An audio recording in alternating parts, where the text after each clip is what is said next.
What is going on, ladies and gentlemen? Night one of WrestleMania is in the books. And as Pat McAfee said to end the show, bottom line is this: Cody Rhodes, you are screwed. Tomorrow night in the main event of night two, we have bloodline rules. Anything goes. I may get my solo Sokoa national anthem. What a night. Don't quite know how I feel yet about night one of WrestleMania. We'll go match by match. We'll try to go in the best order we can. Hopefully, we'll hear from Bear. He is somewhere at Lincoln Financial or somewhere in and around Lincoln Financial Field. Lord knows where he is, but he was there live. He called in for the pre-show. And I guess we'll start with the end in mind, right? I guess we'll start with the biggest tag team match of all time. Not what I was expecting. To be honest, it was actually very, very good. I was very impressed with the four men in the main event. It was very clean. Obviously, Rock using his heel board persona to gain the advantage with the referee, to be expected coming from the final boss. His entrance was outstanding. Rock looked great. Dwayne Johnson looked great for his first match in the last, 8, 9 years, and probably his best wrestling match in a very long time. I don't remember before he finally did walk away. But I thought Rock was outstanding. I thought the whole match told a great story tonight. I thought all four men did a fantastic job. And the press conference is about to begin. So we'll have that on, and I'll bring anything to you that shakes loose in the press conference. Cody and Seth put up one hell of a fight. They bloodied up Roman. It was a compelling, like I said, it was going to be a cinematic type match. They were going to tell a story throughout the match. And you can tell that this was the way it was going to go. I'm surprised that it was a clean finish. I'm surprised that it was technically a clean finish. By that, I mean no outside interference. I am really surprised that there was no bloodline interference. I'm guessing they're saving all the shenanigans for tomorrow night in the night two main event. Really good match. Excellent ending. I really liked the pace. I really liked the back and forth. The false finishes, the Roman spearing the Rock, the way the Rock sold the spear. Cody and Seth were outstanding. Stunned, really surprised, stunned that Cody took the pin tonight. I guess it just adds to the story and that final frame, much like how night two of WrestleMania 39 ended with Cody sitting in the ring with that look of despair on his face as both Dwayne Johnson and Roman Reigns, the final boss and the tribal chief, exit Lincoln Financial Field, up the ramp, and it's the same exact view from last year's night two, which I thought was a great visual to end night one, to really continue to build that story that the deck is completely stacked. I'm gonna be honest, coming out of tonight, I don't know how they're going to pull this off to get Cody to win. It almost seems insurmountable at this point, because we don't. Who knows what's going to happen? They're probably going to be a special referee, a special ring announcer, I mean, it's just Lord knows what they have up their sleeve to end WrestleMania tomorrow night. But I thought it was a very good match. Exactly what I thought would happen. Rock Roman win to completely make Cody Rhodes have insurmountable odds. The double pedigree, the double kick out. There were Superman punches. That last Cody cutter definitely was a miscommunication, or Cody kind of spun the wrong way for that. Kind of did like a shoulder tackle instead of the Cody cutter. But very impressed. Very happy with the match. Very happy with everything around it. Sean Ross from Fightful reported that it took 20 minutes for the entrances. Listen, that's entirely too long. Like, I get it. They were only going to go so long in the ring, but there's no reason for 20 minutes worth of entrances for tag teams. That is absurd. We got to do better. There's no reason for 20 minutes of supposed 20 minutes of entrances. So they are now right now on the pre-show just going over the final moments of the tag team match in the main event, and Byron Saxon got a fly ass suit jacket on right now, looking like $1,000,000, as is Michael Cole. So yeah, great main event. Really sets up the story for whatever they're planning for tomorrow night. I am actually very discouraged if I'm a Cody crybaby, and I stand on that proudly. I stand on business, as the Usos would say. I would be discouraged tonight because the deck is going to be so far stacked against him for tomorrow night that it's going to be very surprising. So that's the main event, and I'm going to kind of jump around because I don't have the matches in order, but we'll go to the opener, and Rhea Ripley's out right now in the what is this? The press conference. So we'll listen loosely here, but we'll talk about the opener. Becky was sick as a dog. She had strep throat. She had 102 fever. So all credit goes to her for actually coming out. Obviously, she's a gamer. She was going to perform at a high level. I thought that match was outstanding. I thought Becky's entrance was unbelievable. The quotes from the book, and then her walking through the book as the book magically disappeared. And it looked like her outfit, she had quotes.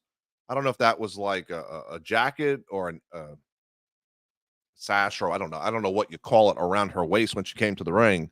But it looked like each of the white little pages at the bottom were excerpts from her I'm Not an Average Girl, her best-selling book. Becky Lynch is a New York Times bestseller. Um, Another match that had good pace. They work very well together. And I really thought it opened up Mania very well. The entrance, the lead singer, I don't know what the name of that band is, but that lead singer has a striking resemblance to Rhea Ripley. They were looking at each other singing that song. I'm like, oh my goodness, are they related? The striking resemblance between them two was something else. But Rhea delivers, and big ups to Becky for performing through supposedly being sick. And that match, it delivered. It delivered as it should. So the reign of Rhea Ripley continues. I can envision there being a rematch if the rumors are true that she was sick and she wasn't 100%, but she still went out and performed. I can see them having another match down the road where they're both at full health, or as best at full health as you can be in this business. But I was very, very excited with that match. I enjoyed it very much. Great open to Mania. And then from there, now again, I am not sure of the order, but I'm going to go in order of what, you know, didn't aggravate me to what aggravated me the most. So the open was phenomenal.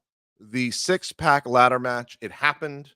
I immediately jumped on YouTube, created a quick short. Judgment Day, no longer the tag team champions. They have split the tag titles, with Grayson Waller and Austin Theory winning the SmackDown tag titles, which to me was a bit of surprise.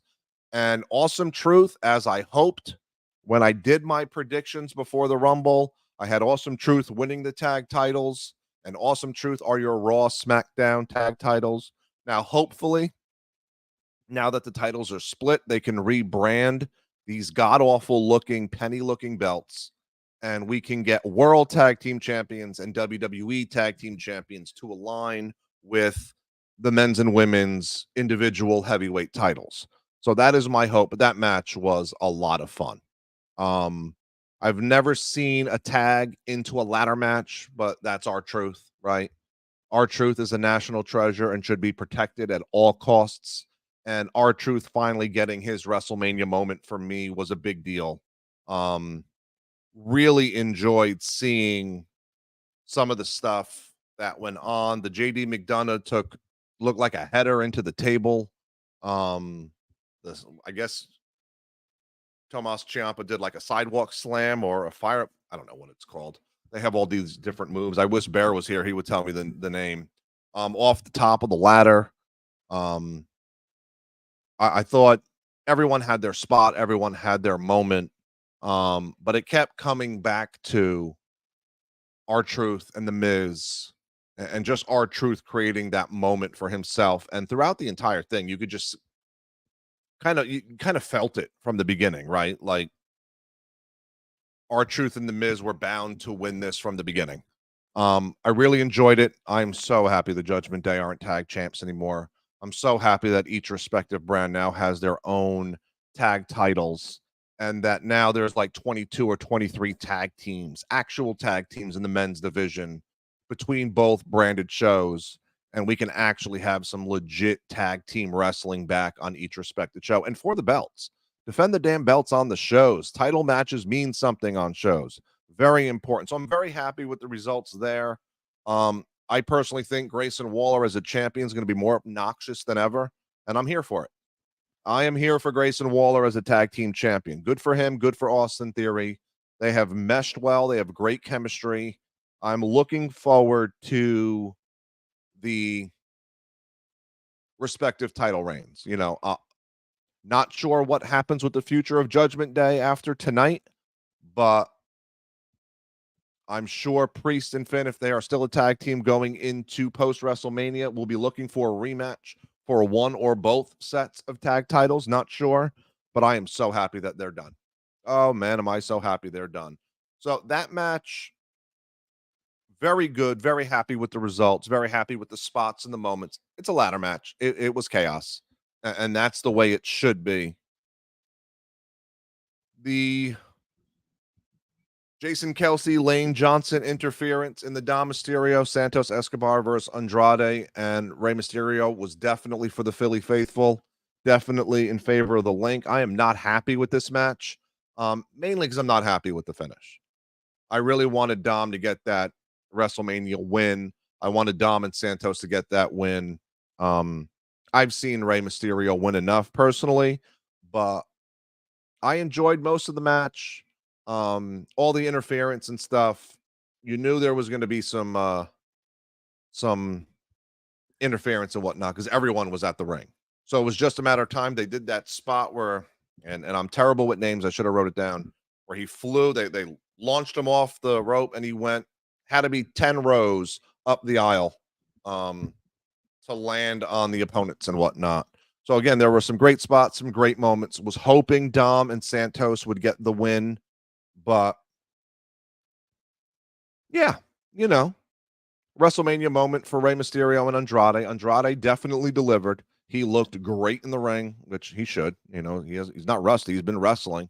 It was in AEW. Well, he was kind of wrestling in AEW. So we'll go there. So that match was okay. The 6 women tag. Can we talk about their entrance? Bianca, Naomi, and Jade. That's an iconic entrance. That's a great look. What great presentation that was. They all looked like a star. Jade looked amazing. Naomi, they kind of cut Naomi's entrance a little short, the music. I don't know if Jade took too long. And then Bianca came out. I love Bianca's gear. Bianca's phenomenal in the gear game. Okay. She's always level 1000 in the gear game for what she does. And the match is what it is. It was a 6-woman tag. I thought Jade looked good. Jade didn't really get hit. I wanted to see Jade take a few hits here and there. I wanted to see a little bit more in the ring from Jade, but she, is still being protected. Naomi and Bianca carried a lot of that, but she looked unbelievable. Oh, and speak of the trio, there they are. The 3 ladies are out in the press conference, and Damage Control did their part. Jade got the win with that beautiful pin that she does where she kind of licked her right hand as she leaned back, that over the ring kind of shot as she was in that kind of back position, licking her hand. I thought it is what it is. At this point with these matches, Mania had kind of hit a plateau. I was very excited for a lot of these matches, and a lot of them were kind of like, okay. It was really cool to see that entrance and to see the three of them, and then for them to kind of do that thing that they were doing, and they were sitting there talking about being the big three and whatnot. Um, cool look pre and post match, but during the match, I was hoping for a little bit more from Jade, but I'm happy. Jade is now a full-time superstar on SmackDown. She had her WrestleMania moment. She got her first WrestleMania win. Bianca is still undefeated in WrestleMania, and Naomi, I think, now is the most winningest female performer in WrestleMania history. I believe I heard that during the show. Correct me if I'm wrong, but I believe that Naomi is the winningest female performer in WrestleMania history. So I probably should have done the research after I heard it, but I didn't. So definitely correct me if I'm wrong, but I definitely thought I heard that from Michael Cole during the show. So we're just going to listen to Jade Cargill for a second since we're on the match.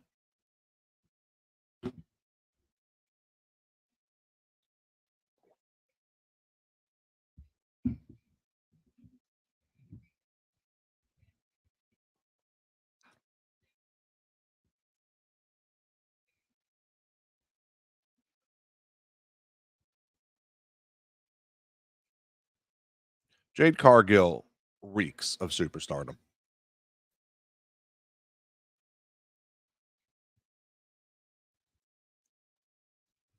Can't wait to see these three go at it in the ring, like as opponents.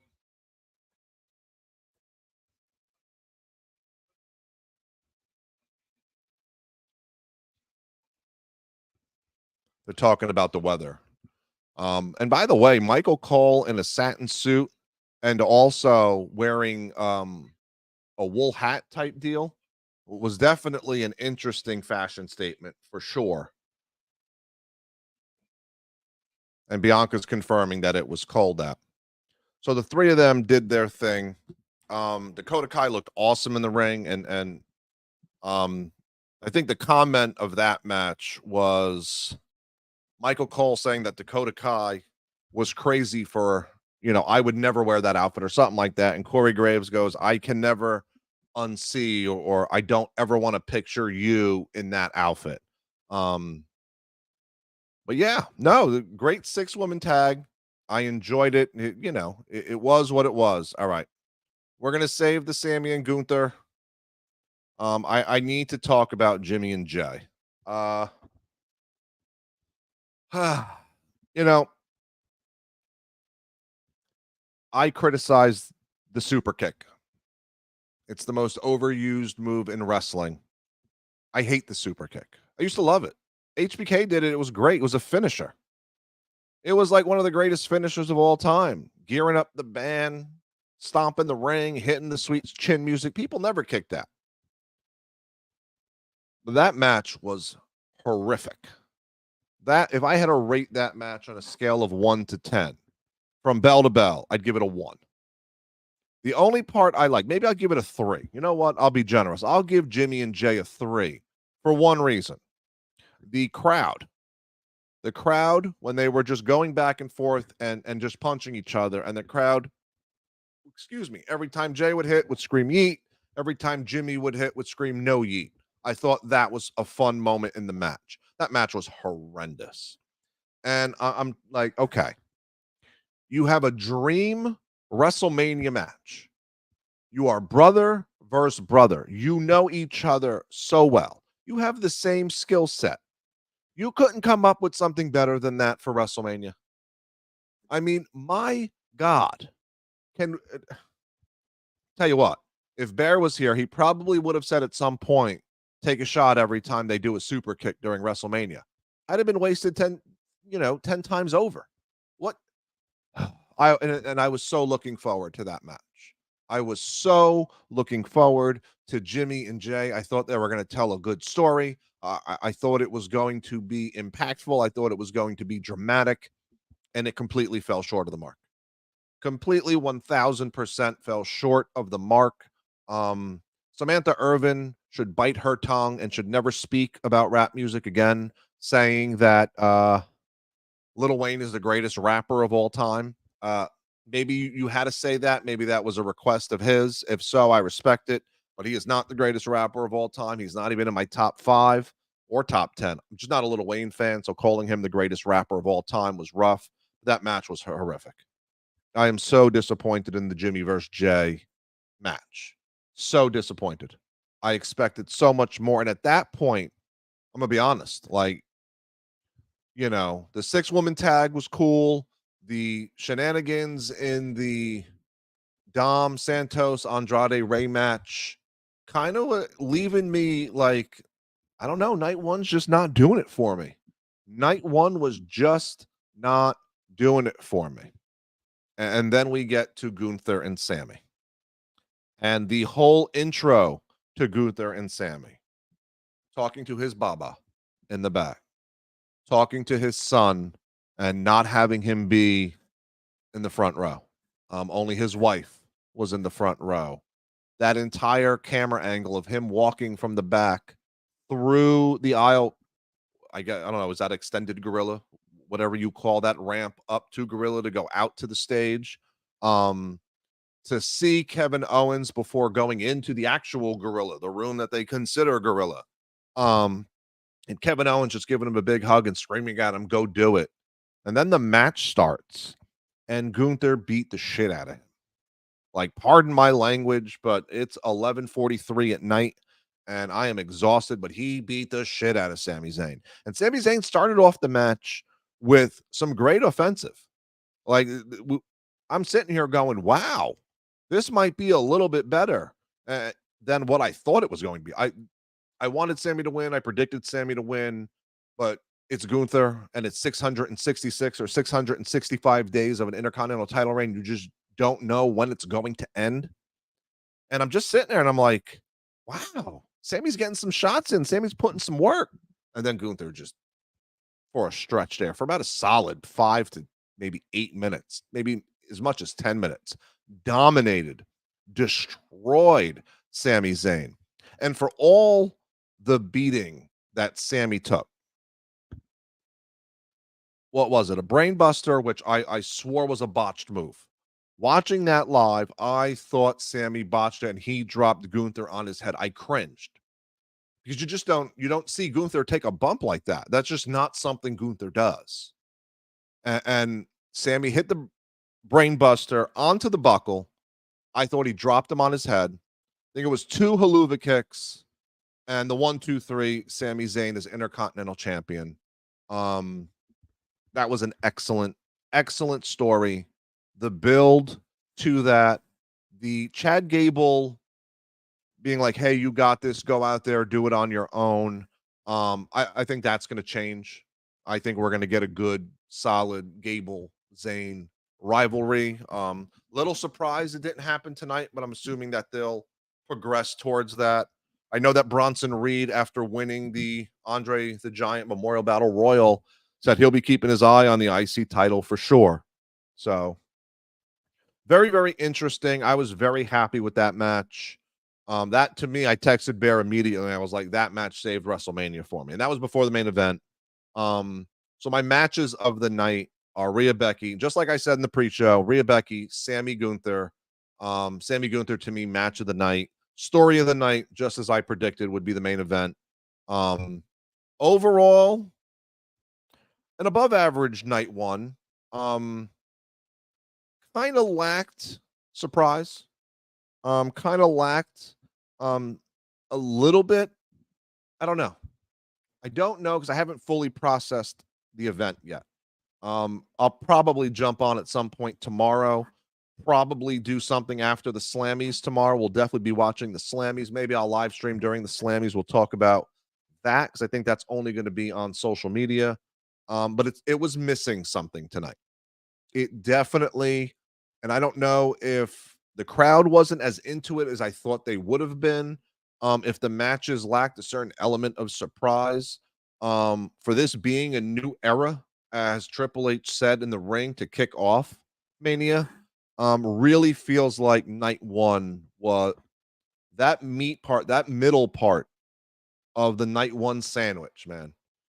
But after Rhea, So the six-pack ladder match, the tag team match with Dom and Ray, and the six-woman tag. Um, it's that middle part, those matches, and there were spots and there were moments, but it just felt like it really lumbered along. Okay, and I enjoyed the three that I enjoyed. Obviously, Becky and Rhea. Sammy Gunther was match of the night, and then obviously the main event I thought was terrific. I'm not going to give The Rock too much of a hard time for almost like managing outside the ring as Roman was in the ring for a good part of that middle part of the match. Um, so yeah, night one is in the books. I am exhausted. Today was a tremendous day of wrestling. Now, I'm going to go off topic a minute because I want to complain.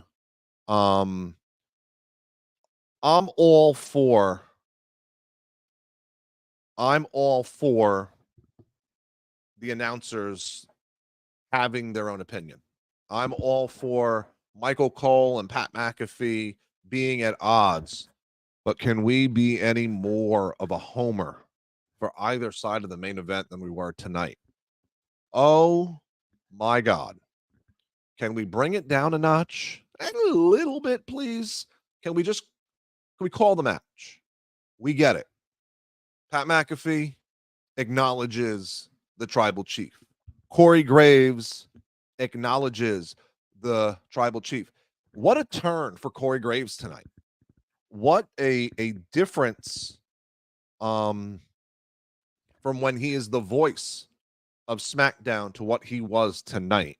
And love Michael Cole calling him the heir apparent. Can't wait for him to be the lead play-by-play announcer for WWE. I think he's terrific. But man, did he turn it into something. He turned into something that he hasn't been since taking over the true play-by-play. Um, we have now been graced by the presence of the tribal chief at the press conference. But yeah, they definitely got to tone down the homerisms, man. It was a bit much even for me. And Michael Cole can do whatever he wants in my book. I think he's the GOAT in wrestling play-by-play. But it was definitely a bit much tonight. That's for sure.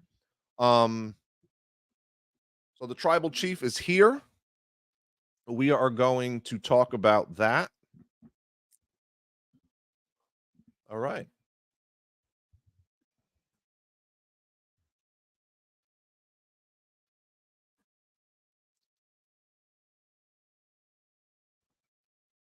Why do they got to keep asking?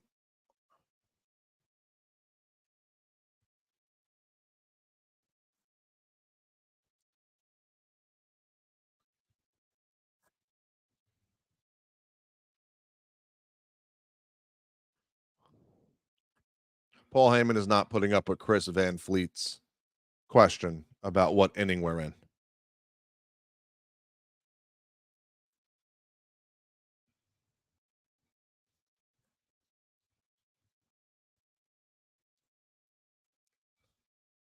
Wow. Doing Chris Van Vliet dirty tonight. Wow.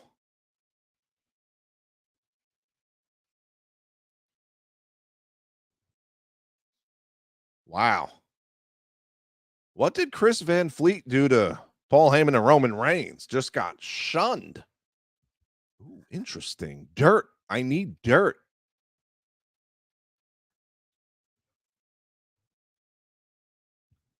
I'm going to acknowledge the tribal chief.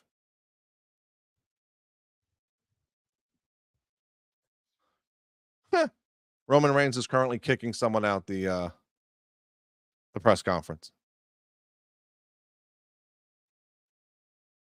Kicking out a female reporter. Wow.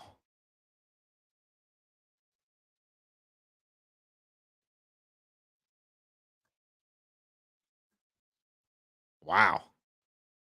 Feisty today.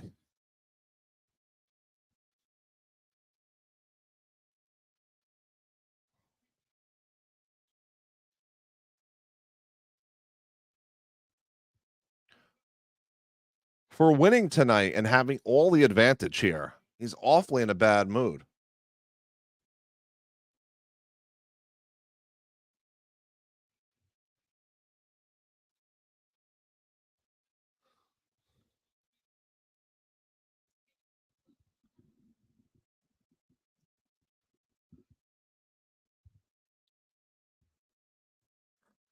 Great answer. So the lady just asked, not sure who it was. So tonight, Roman Reigns tied Hulk Hogan for 8 main events. Tomorrow night will be 9, and his answer was, "I'm already looking forward to 10." Definitely gonna get it. WrestleMania 41, he's in the main event. We already know it, right? Unless something god awful happens.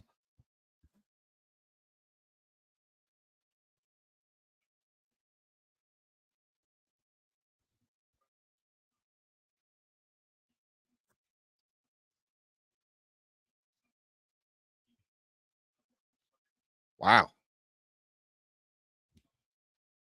I think Pat McAfee might have misspoke. The question is about Pat McAfee's comment.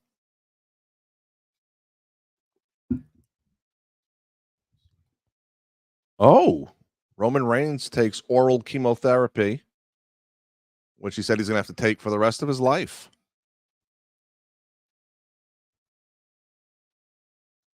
That's crazy when you think about it. What he does and the shape he's in, the condition he's in, and just the way he goes about his business. Probably part of the reason why he doesn't work a full schedule. And I don't know if that's ever been confirmed, but probably a very large reason as to why he works the schedule he works, knowing that he takes chemotherapy pills regularly every day for the rest of his life.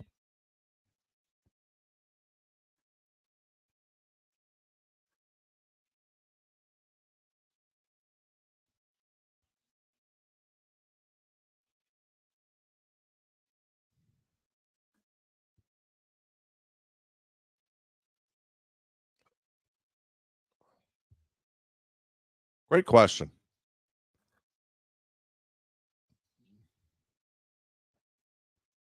All right. I've heard enough. Roman Reigns is the man. I acknowledge you, my tribal chief. I acknowledged him on X earlier too. All right, so night one in the books. We will be back sometime tomorrow. I am tired. It's almost midnight here on the East Coast.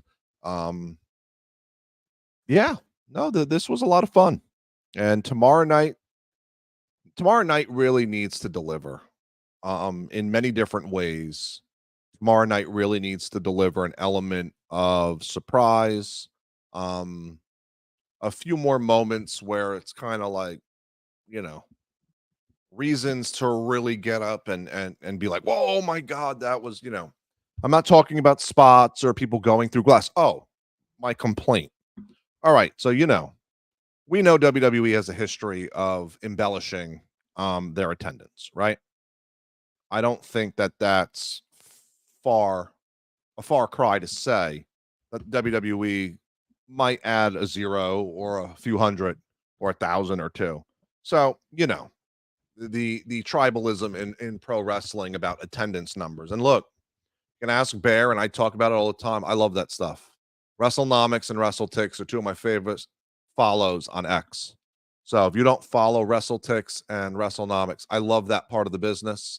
Um, I'm also the type of sports fan that cares more about the NBA salary cap sometimes and the draft assets than I do the actual play on the court. So I'm a Madden franchise mode guy. I'm an NBA 2K franchise mode. This is how my brain thinks. Okay. I used to play Madden, set ticket prices for hot dogs, for crying out loud, because I wanted to make the money so I can build a new stadium, because I always thought Giant Stadium and MetLife Stadium were the worst. Okay. But that's me. I digress. Um, just for a point of reference, the Lincoln Financial Field where WrestleMania is being held, and I had to look it up because I wanted to make sure that I got it right. And, the link holds 67,000 people, give or take, right? The AEW stands out there, and it goes both ways. I know plenty of WWE stands that do the same thing. We can't compare Lincoln Financial Field to Wembley Stadium. You just cannot. The minute that Adam Pearce and Nick Aldis announced the attendance, 72,500 something. I believe that was the number. Immediately, immediately on X and TikTok, the Wembley numbers come out, right? And when All In happened, there was that whole discrepancy about the turnstiles and this and that. Listen, take it for what it's worth. Whatever they announce, that's kind of what we go with. It's not possible for Lincoln Financial Field to have more people than Wembley Stadium. It's not physically possible. Wembley holds 90,000 people, according to Wembley's own website. I didn't just Google it and look for what Google tells me. Went to actual Wembley. 90,000 tickets, 90,000 seats. Link has 67,000. We all watched WrestleMania tonight. The stage blocked the entire bottom two levels of the Link in the one end zone. Right? That was the end zone. Yeah, that was the end zone. So it's not humanly possible to compare the two. We can only really compare arenas, right? You know, you go to the Rosemont, you go to the United Center, you go to the Garden, you go to Prudential Center, wherever it is you go. Very hard to compare stadium shows where one stadium holds 23,000 more seats than another. So for all the tribalistic wrestling stands out there, please stop making silly comparisons, okay? Whether it's 72,000, whether it's WrestleTix had them pegged at about 68,000. There were some tickets left. And then they were reporting that there were a few more rows that could have been opened up hard cam side. So WrestleTix expected them to have or announce 70,000 plus.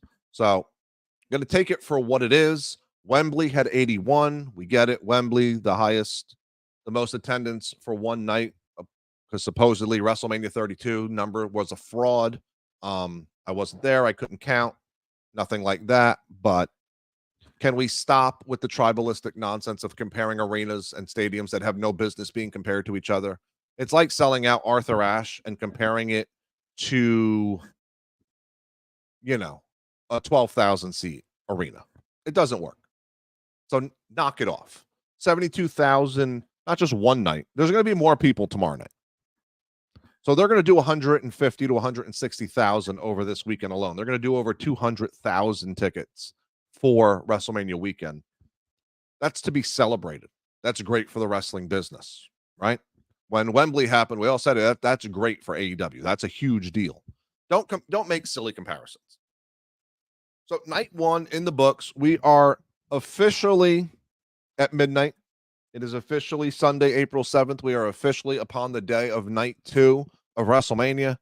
And we are waiting if Cody Rhodes finishes the story with the deck so far stacked against him. It's going to be almost impossible. And the final boss is now at the podium with his absolute ridiculously silly belt. But that's the final boss. Like, the final boss gets to carry around his own title because he's Rock 10.0. And that's what his entrance said. All right, so it's Mike Hosier. This is WrestlePool. This was the night 1 post show. Thank you all for watching. Again, you can find us on YouTube, on Twitch, on X, on Instagram, WrestlePool. You can find me at MJH_WrestlePool. You can find Bear at Chris_WrestlePool, I believe, or at Chris Bear_WrestlePool. It's one of the two. We will see you later today for either live streaming of the Slammies or something after the Slammies is done, and then definitely 5:30 for night 2 pre-show, and then we'll be back for post-show reaction for night 2. Again, Hosier, this is WrestlePool, night 1 in the books. WrestlePool for life, brother.